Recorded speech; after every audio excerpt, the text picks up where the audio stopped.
Yeah.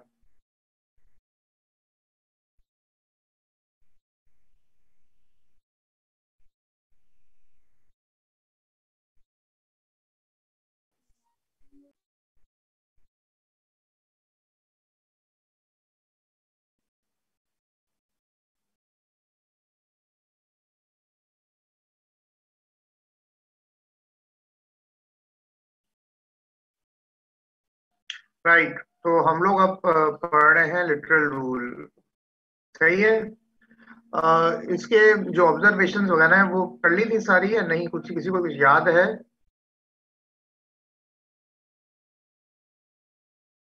Hello?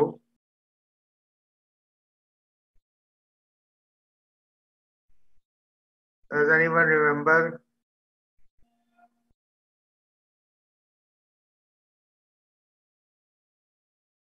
आवाज आ रही है? जी सर, आवाज आ रही है। हाँ, तो फिर बताए ना, कोई तो बताए क्या, कहाँ तक किया था। मेरे ख्याल में एग्जाम्पल्स करनी थी स्टार्ट, जहाँ तक सर मुझे मैं याद। भी पक्का याद नहीं है। So let's go to the examples because in any case this is more or less concept बड़ा सिंपल है। उसको हम एक दो ऑब्जर्वेशंस देख लेते हैं इन ऑर्डर टू अंडरस्टैंड के जो है वो क्या है मेनली। तो लेट्स लुक एट वन और two observation in order to understand के लिटरल रूल होता है क्या एक्चुअली। के let's see if we find a better observation. So what basically is the literal rule? I don't think there's a better observation which explains it. What is the literal rule? Ke, if the words have a plain and simple meaning, तो as per the courts, उनका कहना ये होता है कि without going into the depth, without going to intent of the parliament kya hai, let's just look at the words, because if the words are very plain and they are capable of only one meaning, then there is no need of interpretation. आपको interpretation करने की जरूरत नहीं, because on the very face of it, it is very apparent कि वो लफ्जों से ही आपको पता चल जाएगा कि legislature की intent क्या है। बिकॉज अगर आप इसको कंपेयर विद करें लेजिस्लेटिव इंटेंट में, जो लेजिस्लेटिव मीनिंग था उसमें जो है उसमें भी यही था कि वो जजेस यही कह रहे थे कि we do not want to know what the intent of the legislature was, because the words in front of us, वो जो वर्ड्स हैं वो ही हमें इंडिकेट कर रहे हैं कि इनका मतलब क्या है। तो इज इट क्लियर? यहाँ तक क्लियर है बात? हेलो? जी सर, यहाँ पर बात क्लियर है मगर एक कंफ्यूजन है। जी जी। ये टेक्सचुअलिस्ट रूल और लिटरल रूल ये दोनों सिनोनियम है? क्यों इस चक्कर में पड़ रहे हो अभी? दो, let's not go to there, बहुत कोर्स रहेगा, मैं तुम्हें बाद में बता दूंगा इसका। टेक्सचुअलिज्म is more or less the same thing है, क्योंकि वो अमेरिका में उसको टेक्सचुअलिज्म के तौर के ऊपर देखा जाता है, बिकॉज हम चूंकि बरतानवी तौर पर देख रहे हैं तो लिटरल रूल कहते हैं। बट यस, टेक्सचुअलिज्म, टेक्सचुअलिज्म में भी फिर जो है अगर आप टेक्सचुअलिज्म के ऊपर देखते हैं तो then you also have to know कि ओरिजिनलिज्म क्या चीज है, because originalism is also part of textualism. But let's not go over there for now, अभी नहीं जाओ वहां पे लेकर मुझे, खुदा के वास्ते। वो तो फिर अमेरिका वाले सेंस में चले जाओगे फिर, और अमेरिका वाला सेंस मोरलेस है ऐसा ही, लेकिन थोड़ी सी माइन्यूट डिफरेंसेस हैं बीच में। ठीक है? जी तुम्हें ठीक है बेटा। मैं किताब दे दूंगा, उसमें तुम खुद ही पढ़ लेना, पर अभी उसको जाने की जरूरत नहीं है। ये बस है किताब है, उसके ऊपर मुझे पता तुम कहाँ से लेकर आ रहे हो ये सवाल। ठीक है। अच्छा। अच्छा, एक मिनट यार, रिकॉर्ड वाला बटन का मैं मुझे ये फिलहाल एग्जांपल्स करवानी, क्योंकि काफी टाइम हो गया, काफी डिले हो गया, मैं चाह ये रहा हूँ कि एग्जांपल्स कर लें हम लोग। अच्छा, एक तो वो आपने वो एग्जांपल उस वक्त आपने दी थी, वो कोर्ट वाली है, अगर आपको, मुझे शायद आप ही के नाम से याद आ रहा है कि आपने वो बताई थी, तो वो कोर्ट वाली एग्जांपल ये है, तो इसको आप बराए मेहरबानी पढ़ लें और एक्सप्लेन कर दें क्लास को। और मेरे ख्याल में आपने उसी वक्त भी ये शायद बताया था, if I am not mistaken, के जो है वो जो आपने नहीं कहा था कि बहुत ही ज्यादा नैरो इंटरप्रिटेशन की है लिटरल रूल की, मेरे ख्याल में ये वही था। देख हाँ ले, बिल्कुल बिल्कुल। ये पढ़ ले एग्जाम्पल पहले, ये क्या कहता है और चैट में कौन कुछ कह रहा है, अल्लाह बेहतर जानता है, देखना पड़ेगा ये। In Kenyan versus Eastward, the act provided for orders for committal to be made in open court. The order made by judge, not in the actual courtroom but in the room next to it, which was also open to public, was held to be invalid. The object of the enactment was found to cover the entire criminal trial in open and regular court, including final order of the court. Thus, if meaning is plain and fulfills the object, then literal rule of construction will be followed. हाँ जी, समझ में आया बाकियों को? जी जी समझ में आ गई। बताएं फिर क्या समझ में, किसी को समझ में नहीं आया हो तो बता दें। This is a very I think बहुत ही ज्यादा एग्जांपल के टेक्स्ट के ऊपर जा रहे हैं, बिल्कुल टेक्स्ट के ऊपर जाके कि टेक्स्ट का मतलब यहाँ पे इन ओपन कोर्ट का क्या मतलब लिया जाए। उन्होंने इन ओपन कोर्ट का बहुत ही ज्यादा नैरो मीनिंग लिया है कि इट मींस कि जिस रूम को आपने कोर्ट डेजिग्नेट किया है as per the law, law कहता है कि भाई ये फलाना कमरा जो है वो कोर्ट है, तो उस वो ओपन कोर्ट है, तो बस वही कमरा ओपन कोर्ट कहलाएगा, उसके अलावा और कोई नहीं कहेगा। समझ में आई बात? इवन दो यहाँ पे जो ट्रायल है वो पूरा जो है साथ वाले कमरे में उन्होंने वहां पे ऑर्डर फॉर कमिटल पास किया था, साथ वाला कमरा which was also open to public, और किसी वजह से वो प्रॉपर कोर्ट में प्रोसीडिंग्स नहीं की। जज साहब ने ही conducted the proceedings in a open room next to the court, लेकिन उसको जो वो प्रॉपर वो कोर्ट डेजिग्नेटेड नहीं थी वो जगह, इस वजह से कोर्ट ने, वो जो सुपीरियर अथॉरिटी है, सुपीरियर कोर्ट ने होल्ड किया that the entire proceedings were illegal. ठीक है, इज दिस जी क्लियर? जी सर, यस क्लियर। चलें ठीक है, बी वाली भी एग्जांपल पे चले। ठीक है, बी वाली पढ़े Avesh. Provision which makes it an offense to drive a motor vehicle without desirable consideration for other persons using the road was held by court to cover all literal construction of words. The conduct of bus driver who drove it in such a manner is to alarm some of his passengers. The argument on the behalf of defendant that the intention of enactment was to prohibit misconduct in management of vehicle towards public outside on the road was unsuccessful. No, अब यहाँ पे you can see here they are you're taking the word in a bit of a wider context.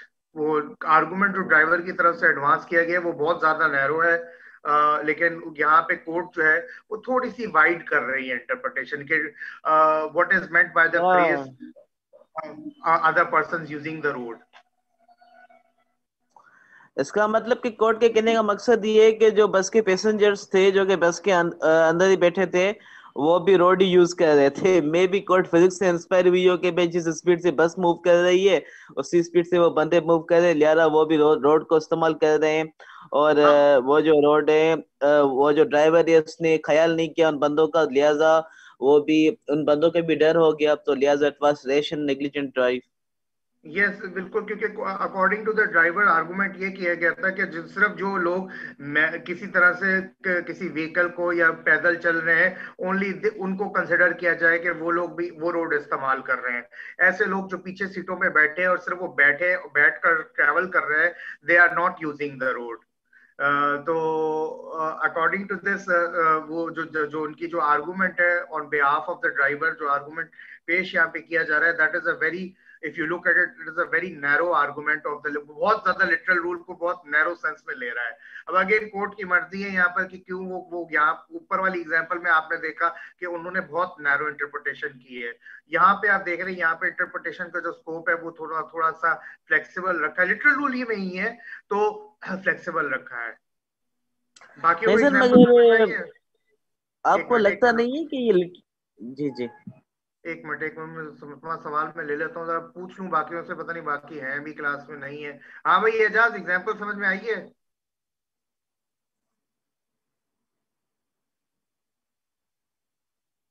यार कोई तो हो class में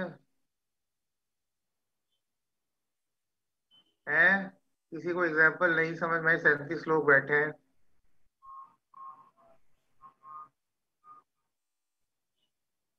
फिजा example समझ में आई है? सर नहीं आ रही है समझ में। ये किसने बोला है? मैं सर अरशद। अच्छा, क्या नहीं समझ में आया इसमें? सर इसकी इंटरप्रिटेशन समझ में नहीं आई कि ड्राइवर क्या कहना चाहता है। फैक्चुअल पोजीशन समझ में आई है?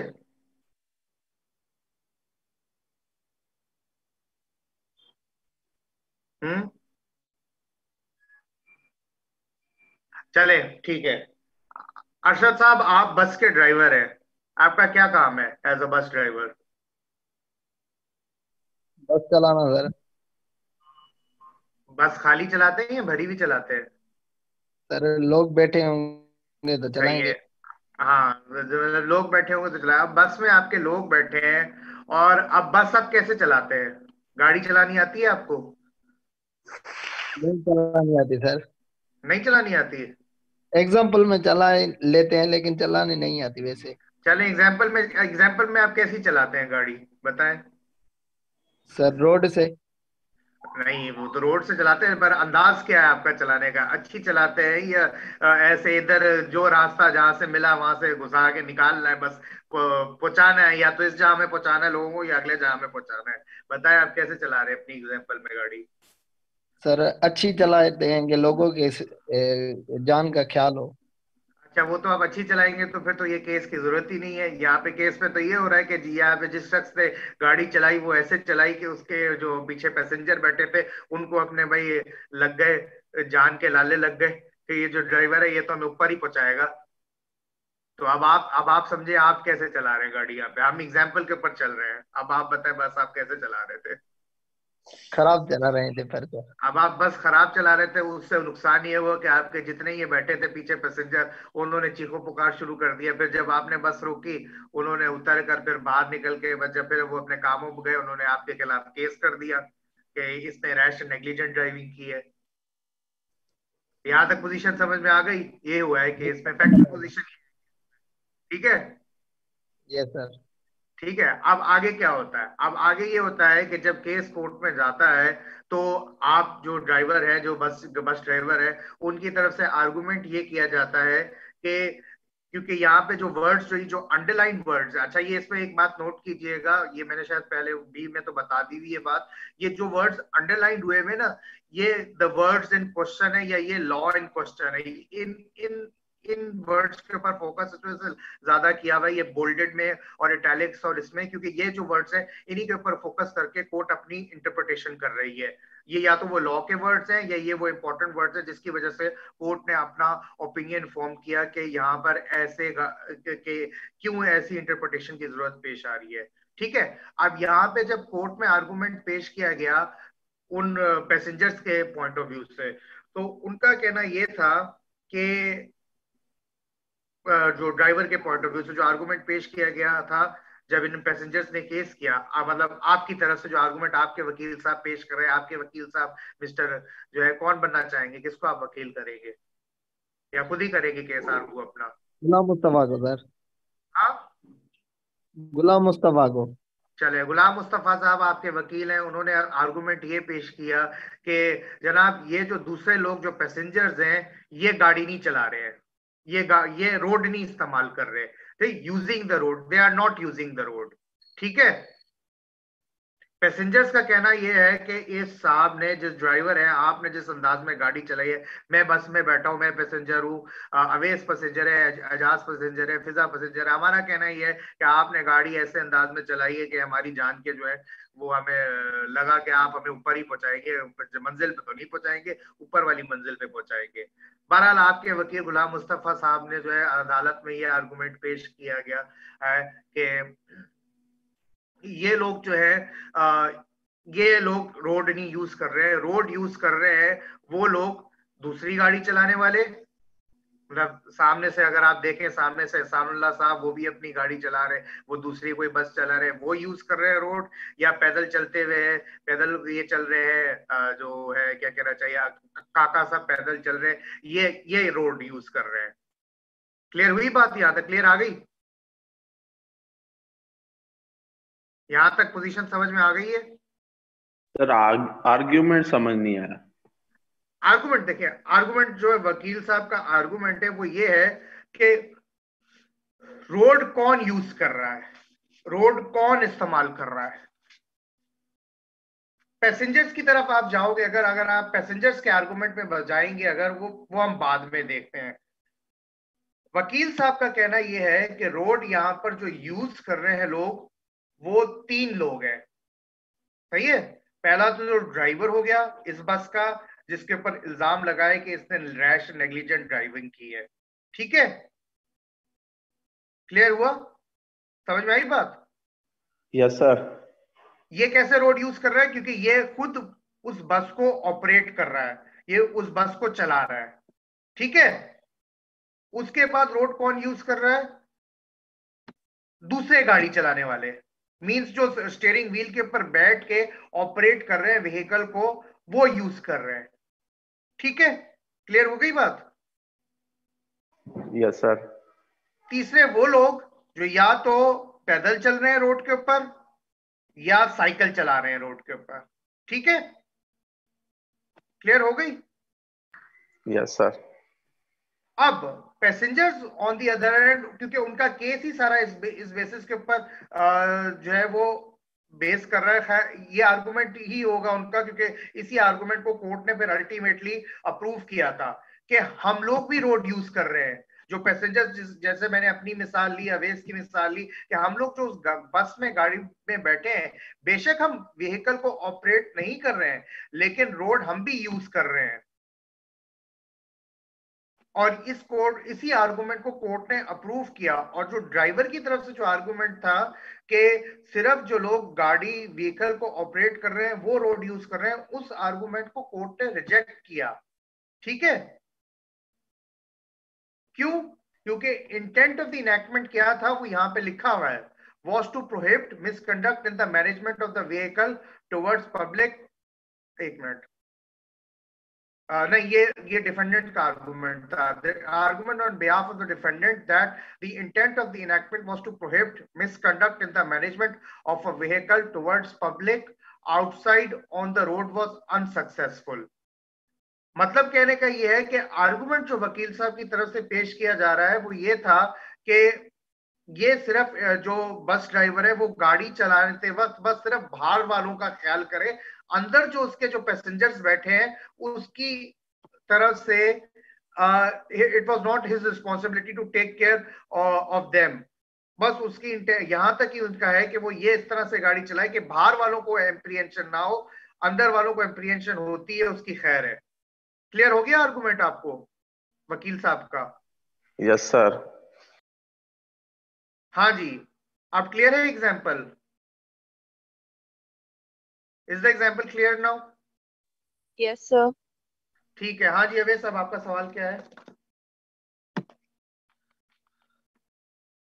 सर मेरा सवाल ये था कि जिस हिसाब से कोर्ट ने इंटरप्रिटेशन की है, ये लिटरल रूल तो लगता ही नहीं है, ये तो एक एक्सेप्शनल इंटरप्रिटेशन है। लिटरल रूल में अगर होता तो जो मतलब कि बस के बाहर जो मतलब कि लोग यूज कर रहे हैं रोड, तो वो इसकी मीनिंग निकलती है। अभी यूजिंग द रोड जो टर्म है वो तो बस रोड यूज कर रही है ना, ये तो लोग एक्सेप्शनल इंटरप्रिटेशन पे चले गए हैं।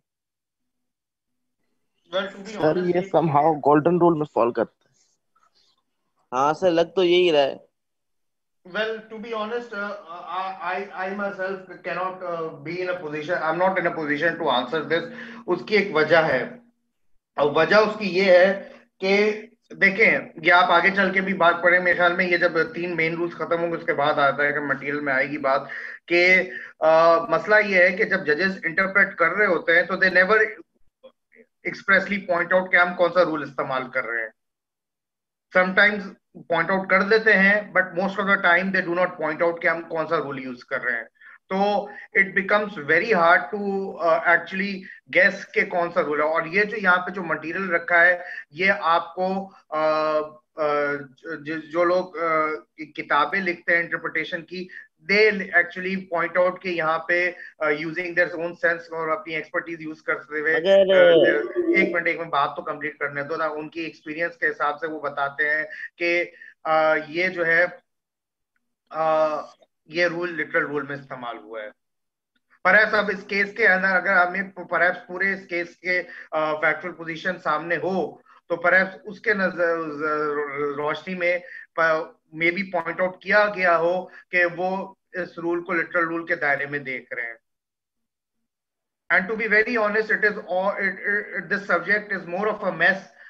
You will never get a clear conclusion कि actually बात किस डायरेक्शन किस सिमत में जा रही है. बस सामने आके रखा है, जो आपको समझ में आ जाए समझ में आ जाए, अल्लाह मालिक है आपका. That is all I can say. मैं यहाँ पर आपको कोई गाइडिंग हेड नहीं दे सकता हूँ यहाँ पर, बिकॉज अनफॉर्चुनेटली सब्जेक्ट ऐसी नेचर रखता है. अच्छा सर, मगर ये जो आपने एग्जांपल अभी पढ़ा है इसमें तो एक्सप्रेसली ये बात लिखी हुई है कि हम लिटरल रूल के तहत इसको इंटरप्रेट कर रहे हैं, तो डोंट यू थिंक कि जज साहब जो है उसमें एरर कर रहे हैं? अब अगर वो एरर कर रहे हैं तो what's done is done, we can not say anything about it. Sir इस हमारे एग्जाम के मुताबिक तो मतलब पैसेंजर्स को तो कोई राइट ही नहीं मिला ना. पैसेंजर्स को तो राइट दिया है इस एग्जाम्पल के मुताबिक. पैसेंजर्स का ही तो आर्गुमेंट अडॉप्ट किया है उन्होंने. यहाँ पर जो इंटरप्रिटेशन हुई है उससे उन्होंने ड्राइवर के आर्गुमेंट को रिजेक्ट किया और पैसेंजर्स को रिलीफ दिया है कि पैसेंजर्स का जो क्लेम है वो वैलिड क्लेम है. अच्छा फिर सही है. क्योंकि जो ड्राइवर का जो आर्गुमेंट है, वो ड्राइवर का आर्गुमेंट ये है कि बाहर वाले लोगों का ख्याल करना है, बस मैनेजमेंट ऑफ द व्हीकल में अंदर वाले लोगों का ख्याल नहीं करना. सर इसका एक एग्जांपल है एक बार मैं जा रहा था बस से, तो क्या हुआ कि ड्राइवर ने जो है वो जंप था तो वहां से बहुत स्पीड से गाड़ी चलाई, तो लास्ट में एक अंकल बैठे थे तो वो जाके वो बस की छत से जाके टकराए थे. तो वो गुस्सा हो गए, तो उन्होंने कहा कि वो बहुत गुस्सा हो गए, उन्होंने किराया भी नहीं दिया और उसने बोला इतनी तेज क्यों चलाई है. तो अगर इस हिसाब से अगर पैसेंजर का अगर ये केस करता तो इसका केस तो वैलिड होता तो वही यहाँ कि इतनी मतलब ब्रेकनेस से चला रहा था. बिल्कुल सही है, ठीक है. सी वाली एग्जांपल में चले. जी जी. चलो जी पढ़ें अवेश तीसरी example. In Whitley versus Chappell, the defendant pretended to be someone who had recently died in order to use that person's vote. It was an offense to impersonate any person entitled to vote. The court held that the defendant could not be convicted of impersonation since the person he had impersonated was dead. Applying the literal rule in the case, it was observed by court that the statute relating to voting rights required a person to be living in order to be entitled to vote, and that person is not entitled to vote. हाँ जी, ये example समझ में आई. समझ में आई, मगर अगर ये example अभी फॉलो करते तो जो आवाज आपकी कटी है अवेश, आपकी आवाज कटी है. सर मैं ये कह रहा हूँ कि अगर ये एग्जांपल माने तो अभी जो नई अमेरिका में इशू हुआ है, ये डोनाल्ड ट्रम्प जो है मान ही नहीं रहे कि नहीं भाई डेड वोटर्स थे, उन्होंने भी उसका भी इन्होंने वोट मेंशन किया है ये वो, तो कहने का मकसद है फिर वो तो सस्टेन ही नहीं करेगा जो ये इल्जाम लगा रहे हैं. हाँ परहैप्स इसमें तो ये हो गया ना कि मैं डेड पर्सन इम्पर्सोनेट करके कोई क्राइम करूं और फिर वो कहे कि भाई क्राइम है ही नहीं क्योंकि डेड पर्सन ने किया है तो उसे पर्सोनेट कर रहे थे. डेड पर्सन तो क्राइम कमिट ही नहीं कर सकता है.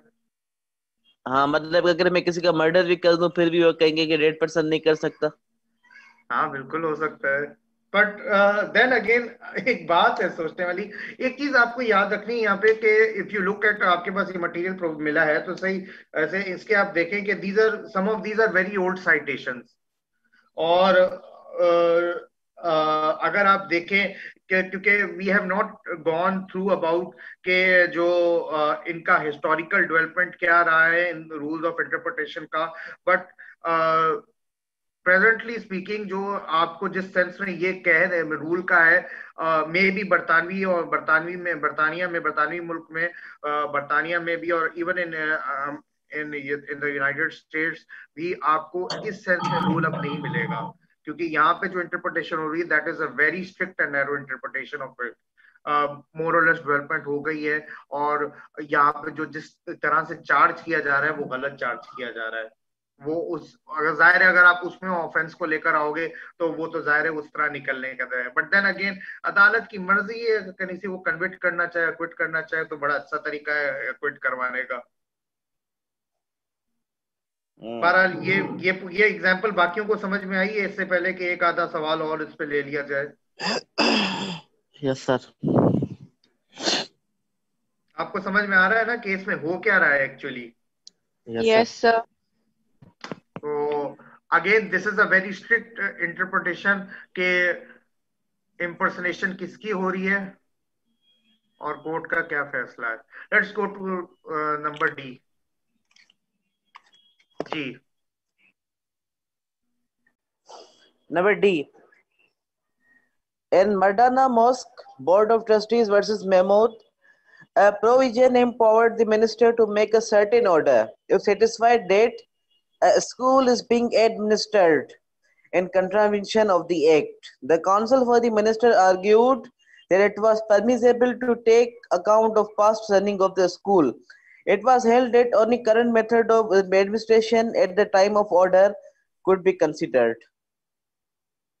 यहाँ पर आपके टेंसेस के ऊपर होकर बात हो रही है इंटरप्रिटेशन के, टेंस की बात की और यहाँ पे टेंस के ऊपर उन्होंने इंटरप्रेट किया है कि इज तो बीइंग लिटरल रूल में भी गलत इंटरप्रिटेशन कर रहे हैं, या ये वाली एग्जांपल मैक्सवेल में भी है आई थिंक, ये वाली जो है तो नॉट आपकी बात तो मिस्टेकन। सही है, मगर देखें ग्रामेटिकल रूल्स भी अगर देखे जाए तो ये इज बीइंग जो है प्रेजेंट कंटिन्यूस का वो है पैसिव वॉइस। सो कंटिन्यूस में तो ये है ना कि स्कूल एडमिनिस्टर हो रही है, इसका मतलब कि पास्ट इवेंट्स भी इसमें आ जाएंगे ना। अगर ग्रामेटिकल रूल भी अगर देखा जाए वो भी इसमें ये बात भी कवर होती है। ये तो गलत की है इंटरप्रिटेशन लिटरल रूल के हिसाब से भी देखा जाए तो। आई नो पर आखिर गलतियां भी तो इंसानों से होती है ना।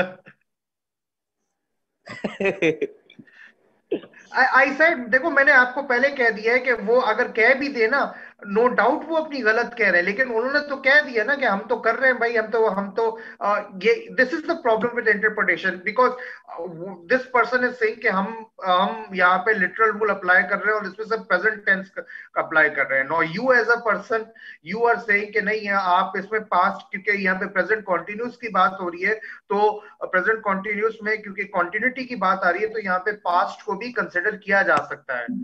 तो if you go back to the root problem के रूट प्रॉब्लम ये शायद बाद में भी आता है, इशू पहले भी जिक्र है इसका और अभी बाद में भी आएगा कि when you say something is plain, यहां पे भी तो मसला है ना कि आप भी कहते हो प्लेन है, अवेश आप भी कहते हैं प्लेन है, एजाज भी कहता है प्लेन है, फिजा भी कहती है प्लेन है, but then what do you mean by plane?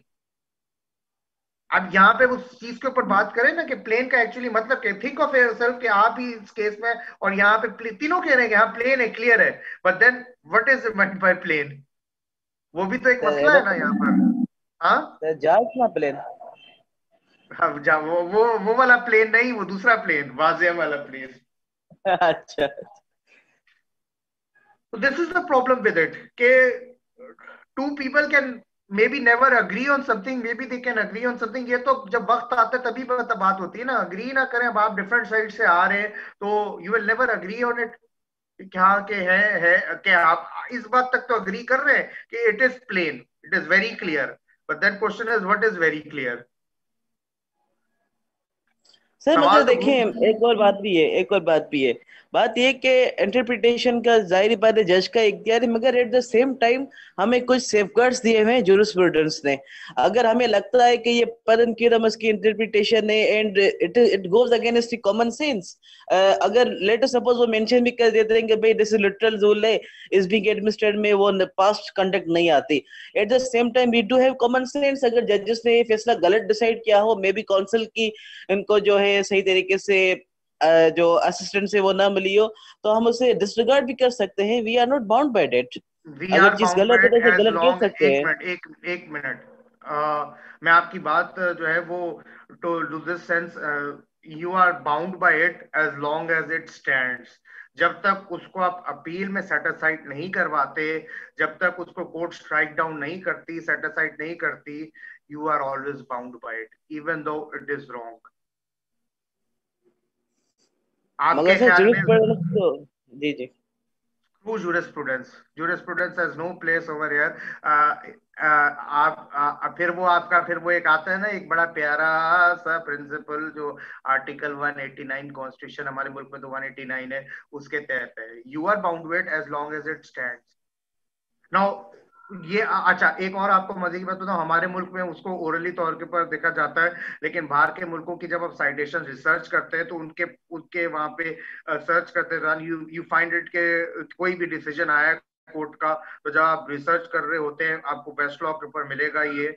अगर कभी मौका मिले वेस्ट लॉ यूज करने के लिए फाइंड, और इवन अमेरिका का भी फाइंड लॉ वगैरह के ऊपर है मेरे ख्याल में, कि या तो न्यूट्रल ट्रीटमेंट ट्रीट किया जाता है, या पॉजिटिवली ट्रीट किया जाता है, या नेगेटिव ट्रीटमेंट किया जाता है। तो उससे you get a sense about it कि इस जजमेंट जो भी आई हुई है उसको जजेस जो है, फ्यूचर कोर्ट्स जो है, वो जो अदालतों के सामने जब वो साइट किया गया था तो वो किस किस्म का व्यू ले रही है।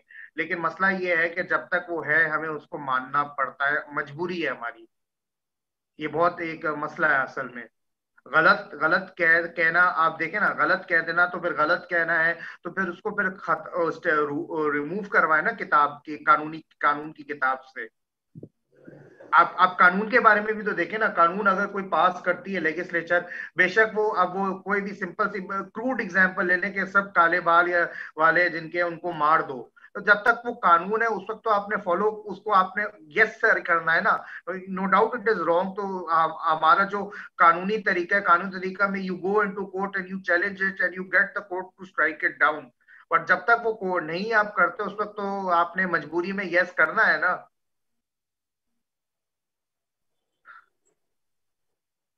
लीगली जो पहला जो सही वाला तरीका है डेमोक्रेटिक में, अगर आप जो है वो गलत वाले रास्तों पे जाते हैं तब तो फिर कुछ भी ना मानो, फिर तुम्हारी मर्जी है। अब जो एक एक हमारे पास एक प्रैक्टिकल एग्जांपल है, जो को एग्जांपल्स हैं, एक तो है कि जो ये डोसो वाला केस है, ये प्रॉपरली तौर के ऊपर सेटिसाइड किया गया है, तो no one no everyone knows के अब वो सिर्फ जो वो वहां पे जो पीएलडी जो भी उसकी साइटेशन, मुझे अभी जबानी याद नहीं है क्या है, लेकिन अभी उसकी जो सिर्फ वो किताब में स्पेस ऑक्यूपाई कर रही है उस पीएलडी में, बाकी it has no value in court. Court में उसको आप पेश भी करेंगे तो it has no value over here compare to that. अगर आप जफर अली शाह वाला जजमेंट उठाएं या 79 वाला जो उठाएं, दूसरा वो जजमेंट है जिसमें फिर उन्होंने मार्शल लॉ को ओके किया है, उनको तो सेट असाइड नहीं किया ना अभी तक, या उनको मगर भी सर किया गया? ये विद ड्यू रिस्पेक्ट, अगर आप 2009 वाली जो जजमेंट इफ्तिकार चौधरी साहब ने दी थी, अगर आप वो पढ़े तो उसमें तो एक्सप्रेसली उन्होंने कह दिया है कि भाई जो भी हुआ पास्ट में, वो मतलब कि अभी उसके लिए रास्ता बिल्कुल बंद हो गया है। Doctor of necessity has no place in our jurisprudence, उन्होंने ये बात कह दी है 2009 में, ठीक तो है, फिर वो ठीक है, तो ठीक मतलब है, कि ठीक है, अगर ऐसी बात है तो no they are viewing it negatively, हाँ, दे आर मगर they have viewing. Not overruled it. हाँ हाँ सही है, अब लेकिन वो ओवररूल वाली बात हुई है नहीं हुई है? अब ये एक अलग बात है, इसके ऊपर मेरा अभी मैंने उसको देखा नहीं है कि ओवर रूल यहाँ पे जो एक्सप्रेस ओवर रूल जो है, मतलब आया आप जजमेंट में और एक्सप्रेसली ओवर रूल करें, या आप जो है इस तरह की बात, जिस तरह जो इफ्तिकार चौधरी साहब ने जो बात की, इस तरह की बात से भी उसको ओवर रूल के सेंस में लिया जा सकता है। That is a separate discussion, उसको हम अभी नहीं जाए इतना ज्यादा में, तो बिकॉज मेरा भी अभी उसके बारे में अभी इतना नहीं है, इतना क्लियर अच्छा आइडिया उसके सर, बारे में। ये जिस हिसाब से हम ये करते हैं कि कोई स्टेट ट्यूटर है उसकी प्रोविजन को रीड डाउन कर देते हैं, तो उस हिसाब से हाँ, जजमेंट को भी रीड डाउन किया जा सकता है। अब आप कुर्सी पे बैठे हो, जो करना है करो, कौन रोक रहा है आपको? नहीं, मसला ये है कि जो कुर्सी पे बैठा हुआ है ना, उसे भी हमें पागल बनाना है, तो फिर काम अपना निकलवाना है, तो फिर उसको कैसे सेटिस्फाई करेंगे कि भाई इसको रीड डाउन कर दें आप। जो तो आपकी आर्गुमेंट है ना भाई, यू कैन देखो, रास्ता हमेशा खुला हुआ है, यू कैन गेट द जज टू डू इट, अगर अगर वो जज आपकी बात समझ जाता है तो। हम्म, सही है। जज ने अगर आपकी बात माननी है तो वो आपकी बात को इनटू लेटर एंड स्पिरिट के लिए कुछ भी कर देगा। It is in his hands then and you will find, जो आप ये बातें अभी कर रहे हैं ना, we will go into it के जो है कि जो आपने अगेंस्ट कॉमन सेंस वाली बात की है, जो इसका जो नेक्स्ट आ रहा है ना, इसका जो नेक्स्ट टॉपिक आ रहा है, उसमें ही आपको क्लियर हो जाएगी बात कि पॉसिबली हम लोग पहुंच जाएंगे उस तक अभी कि क्या है उसमें। ठीक है, इसको यहां तक रखिए because there is less than 1 minute remaining. We will join in the next class और हम इसको फिर अगली क्लास में कंटिन्यू करेंगे। ठीक है, ओके ठीक है सर।